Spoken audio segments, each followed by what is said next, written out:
Now that the United Nations have delivered Europe from the Nazis, two of our three enemies lie among the ruins of their own evil ambitions. We have come far along the road since those early, perilous days that shook the world. I salute the members of the armed forces of the United States for courage and complete devotion to duty throughout the African and European campaigns. I salute the men in uniform ashore, afloat, or aloft in the vast Pacific, in India, China, and Burma. For the fact is that we have been fighting not two wars, but one global war. A global war in which, at the darkest hour, our Axis enemies were striking eastwards and westwards, halfway across the world, and threatened to join forces in the Middle East, thus isolating China and Russia. Had that effort been successful, the combined strength of the Axis coalition could then have been directed at the destruction of the free nations of the world, one by one. We had therefore to consider the possibility that after the conquest of Asia, Africa, and Europe, Germany might engulf the British Isles, and that she might then join with Japan in attacks on our coastal cities and industries. By that time, we would have been fighting alone and virtually surrounded. The outlook was serious, and a grave decision had to be made. Therefore, our strategy was, first, to prevent at all costs the junction of Germany and Japan, and second, to crush them one at a time. We had to destroy the Nazis first because, until the great industries of our country could perform the modern miracle of building sufficient ships for all-out war, it was necessary to choose the considerably shorter supply routes to European theaters in preference to the longer sea lanes of the Pacific. Furthermore, to have undertaken an early offensive against Japan would have required large naval forces. The treacherous attack on Pearl Harbor had so damaged our fleet as to render us unable to assume that offensive. The naval building program would need at least 2 years to complete. We simply couldn't wait that long. In Europe, we had hard-fighting allies already at grips with the enemy.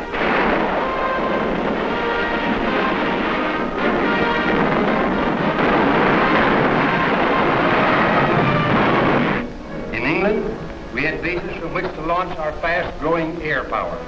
But in the Pacific, we had no air bases near Japan and no strong allies, however brave.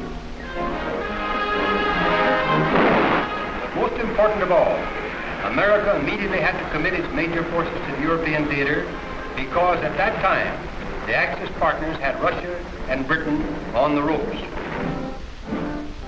If we had concentrated on Japan and defeated it, we then might have been confronted with a Germany that either had defeated Russia and Britain or, at the very least, had become so strong as to be almost impregnable to our delayed attack. Particularly if the enemy had gained possession of the British and French fleets, we then would have faced long years of constant wars. Thus, we made the choice: hold in the Pacific, attack in Europe. First, we would attack Germany from the air. Then we would invade Europe and destroy the German armies. True with our allies, we won the Battle of Europe.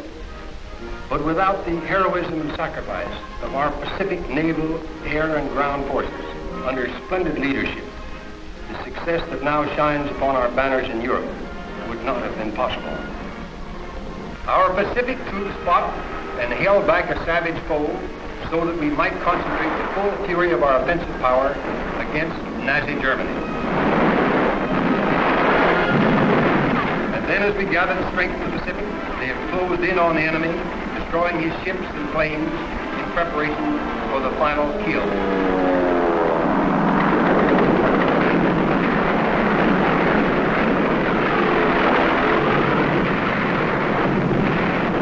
We won the Battle of Europe,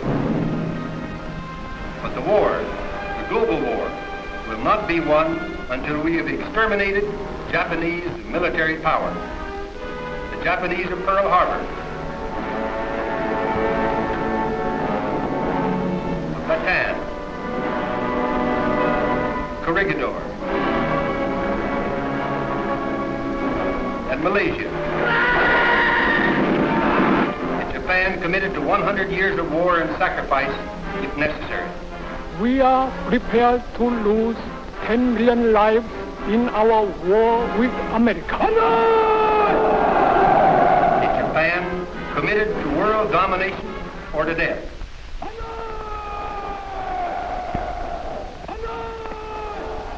A Japan whose home front is fanatically united behind the enemy's war effort.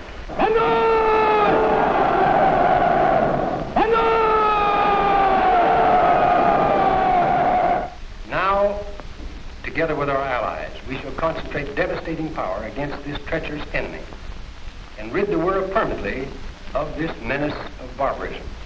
We can do this if every American, in or out of uniform, keeps in heart and mind the plain fact that we will not have won this war, nor can we enjoy any peace until Japan is completely crushed. 2 down and 1 to go.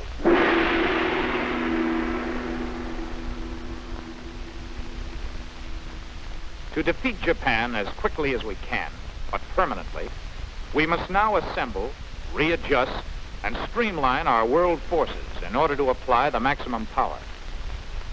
In striking this last great blow, will we need all our present military personnel to bring about the showdown in the Pacific. Military necessity decrees that all men suited to the type of warfare to be waged against the Pacific foe must remain in service as long as they are essential. However, certain kinds of troops will not all be needed to meet the vast but special demands of the Pacific theater. With this in mind, the War Department for some months has been formulating a plan for the return of non-essential soldiers to civilian life. Briefly, the plan is this. Men surplus to the needs of each overseas theater and the continental United States will be assembled in the U.S. From among these men, some will be designated essential, and a substantial number will be designated as non-essential to the new military needs of the Army as a whole, and will be returned to civilian life according to certain priorities. Taking the European theater as an example, the War Department has informed the commanding general of that theater of the types and numbers of his units which are needed in the Pacific, and the types and numbers of his units which will remain as occupation troops, and the types and numbers of his units which have now become surplus. To return these surplus units as is to the United States with their present personnel would be the simplest and easiest method. However, the War Department does not believe this to be the fairest method. The fairest method is to select the surplus men from throughout the theater as individuals, using thoroughly impartial standards. To help arrive at such fair and impartial standards, the War Department has conducted test polls among the men in the armed forces. Experts were sent into the field to obtain a cross-section of the sentiments of American enlisted men everywhere, who voiced their opinions anonymously and freely. Let the men who have been in the Army longest out first. Why not let men with dependents out first?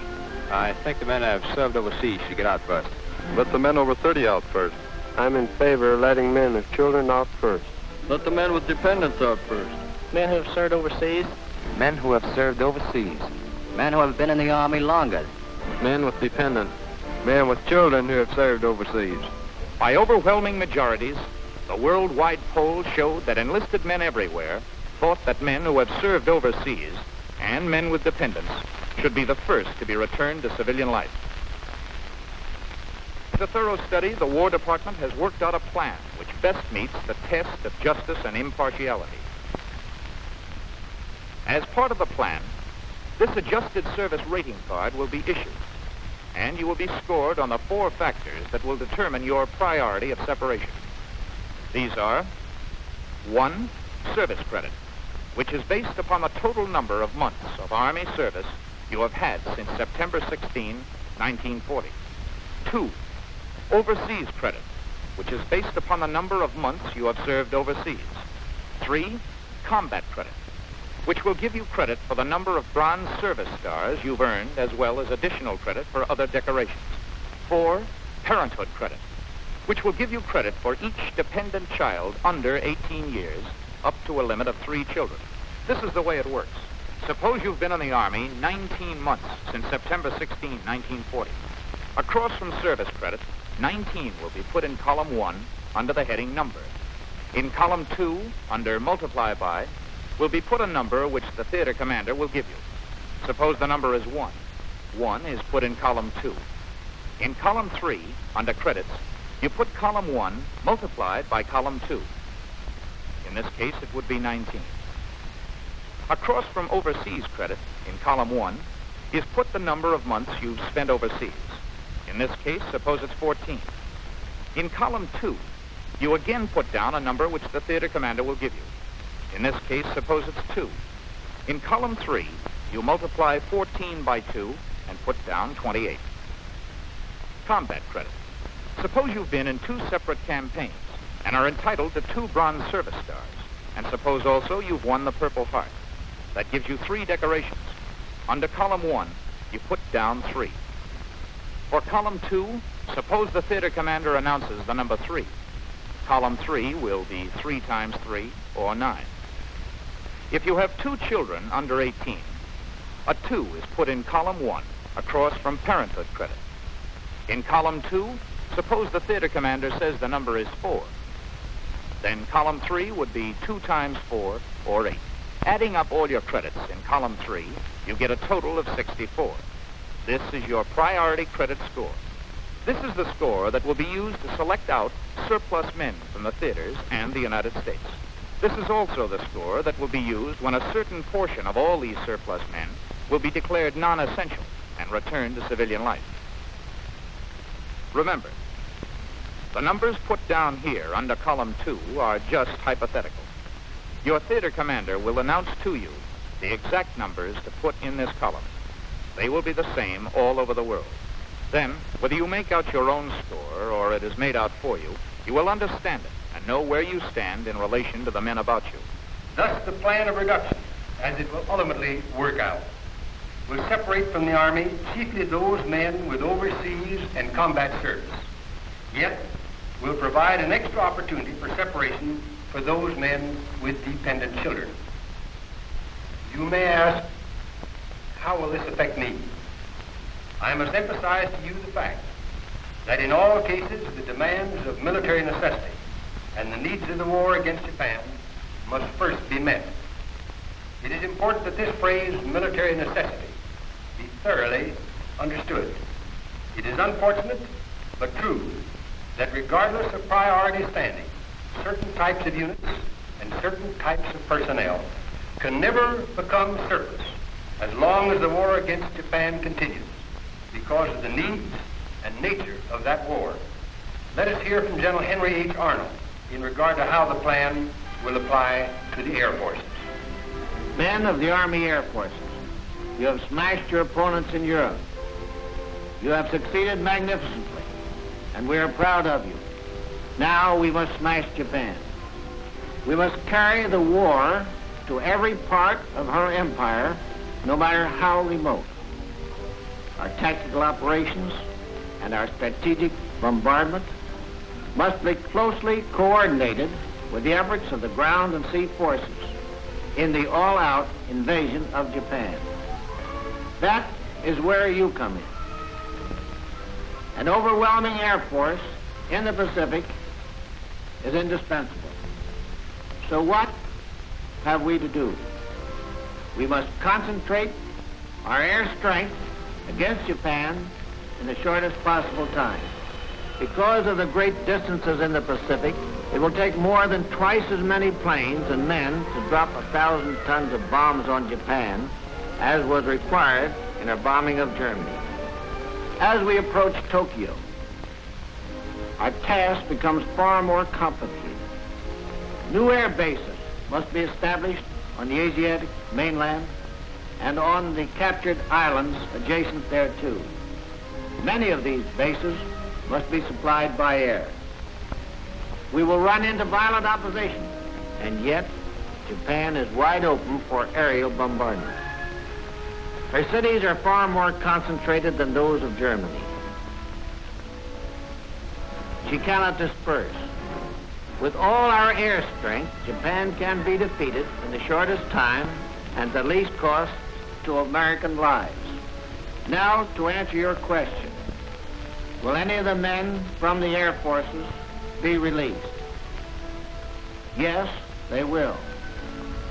But only after the air forces have moved combat groups and supporting ground forces from various parts of the world into the Pacific area. Men will be released as fast as they can be replaced by men from the ground forces or by new inductees. But remember, only after they have been replaced. Eventually, men of the air forces will be replaced in the same ratio as men from other branches of the Army. But most of us will be required by military necessities to remain until the job is completed. General Jimmy Doolittle began the bombardment of Japan with a handful of planes. We are going to finish it with a skyfall. How will the War Department's plan for separating non-essential men operate in regard to the service forces? General Brian Somerville has a message concerning this.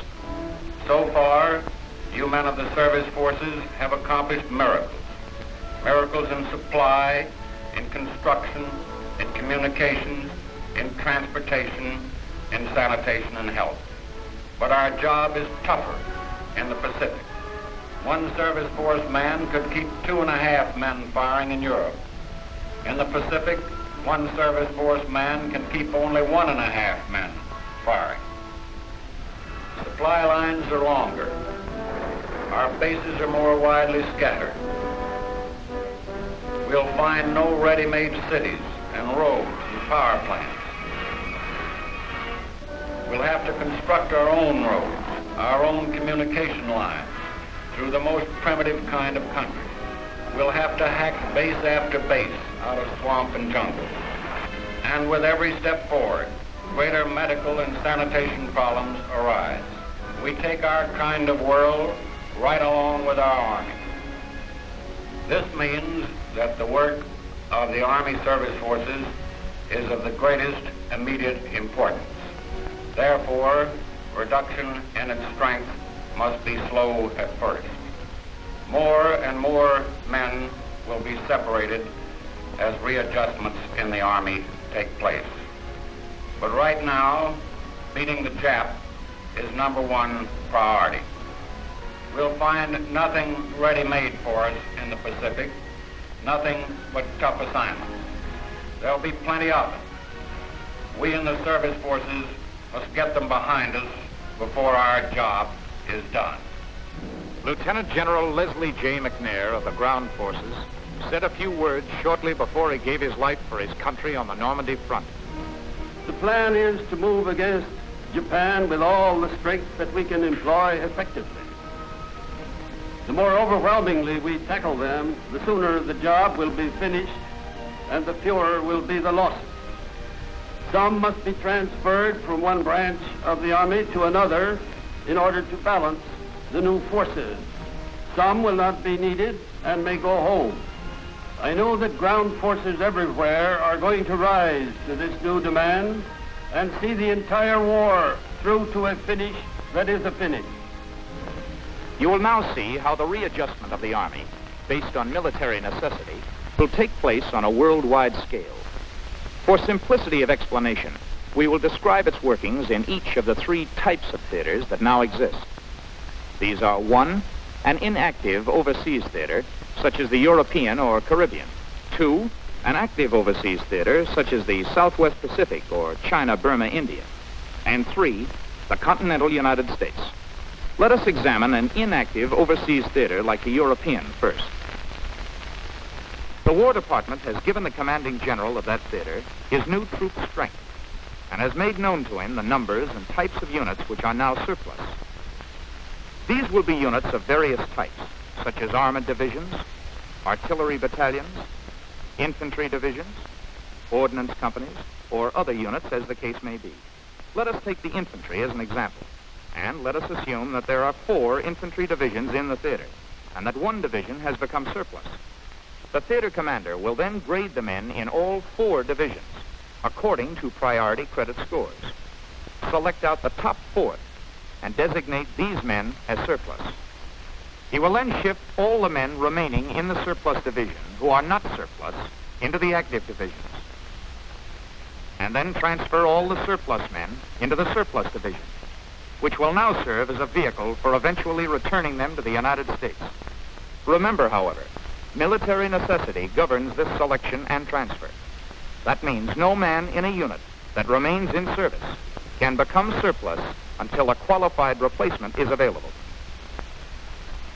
If military necessity should entail the immediate transfer of a certain unit to the Pacific, there may conceivably be no time to apply the plan to men of that unit before the emergency transfer is made.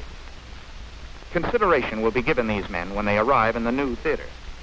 The same processes will take place among all other types of surplus units in the theater, but in all cases, the type of men that will be declared surplus will be determined by the type of unit that becomes surplus.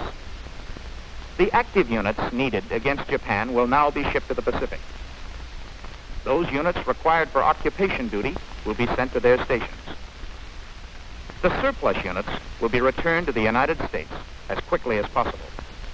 In the United States, the men of these surplus units will revert back to a surplus pool in the ground forces, air forces, or service forces, as the case may be.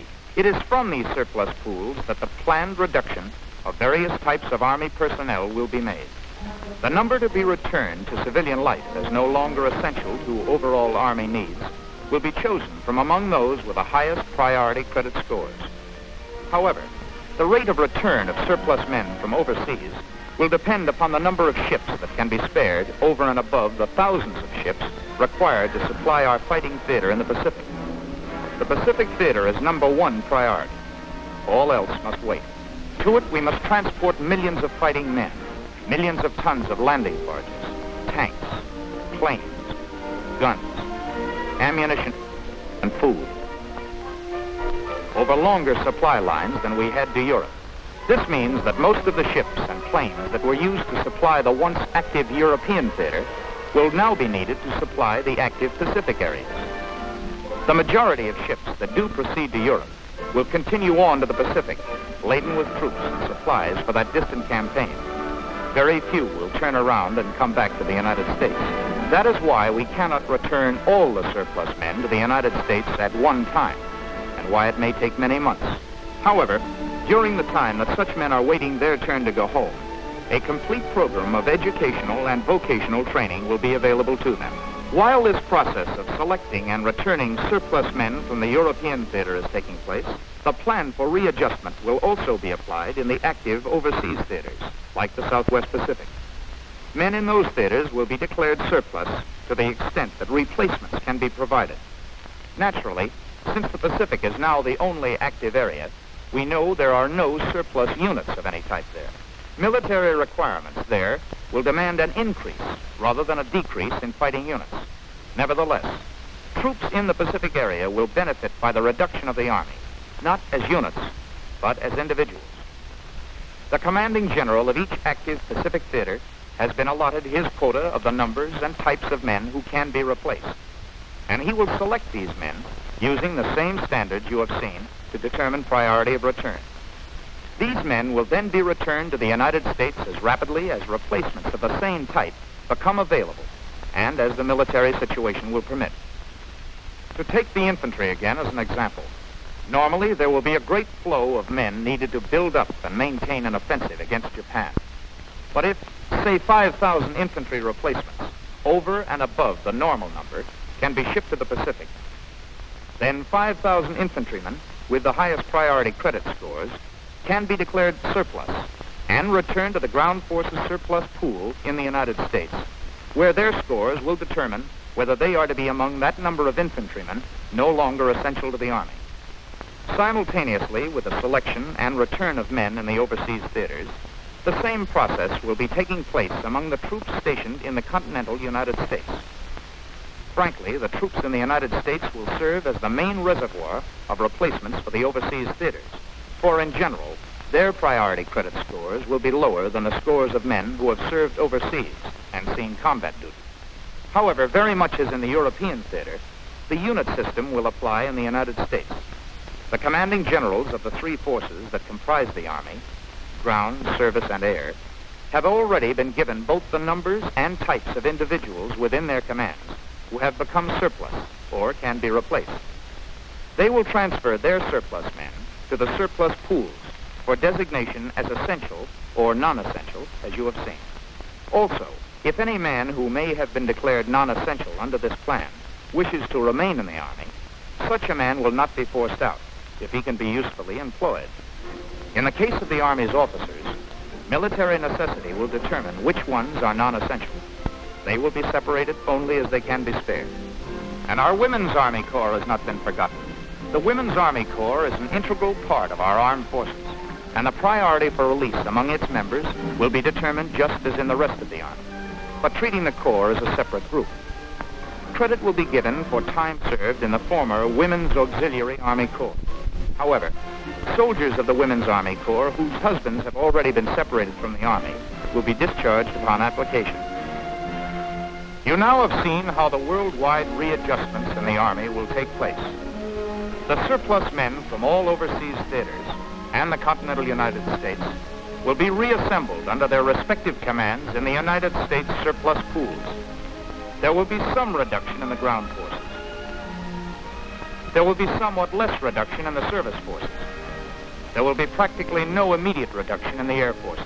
But as replacements become available from the ground forces and from new inductees, the air forces and service forces will separate a share of men proportionate with the ground forces. You also know that wherever possible, the men to be returned to civilian life will come from among those with the highest priority credit scores based on total service, overseas service, combat service, and number of dependent children up to 3. You also know that the great majority of men to be released will come from overseas. Those who must stay on the active scene have a mean job to do, but we shall do it as Americans and in the tradition of the American soldier. It is not a question of whether we will win, but only of how quickly and how thoroughly we can do the job.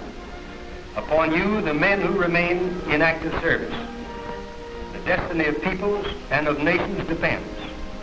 Others who come after you may read history, others may write it, but you men will make history.